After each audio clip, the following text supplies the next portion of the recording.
সকলকে জানাই মহাসপ্তমী। যদিও তোমার এই ব্লগটা পরের দিন মহাষ্টমীর দিন দেখতে পাচ্ছ।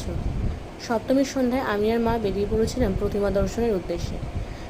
তাই ভাবলাম আমি যখন দর্শন করছি তোমাদেরকে একটু দর্শন করাই। তো দেখতে দেখতে চলে এলাম প্রথম একটা প্যান্ডেলে। দেখো, প্যান্ডেলটা বাইরে থেকে দেখতে ঠিক এরকম লাগছিল।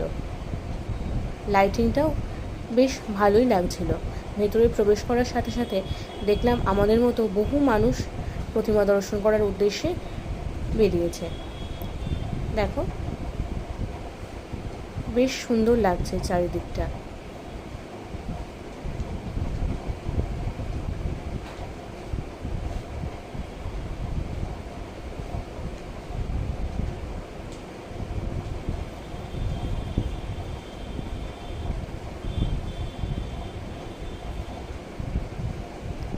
একটা প্যান্ডেল কিন্তু কারিগর প্লাস আলোকসজ্জা দুটো মিলিয়ে সুন্দর হয়ে ওঠে।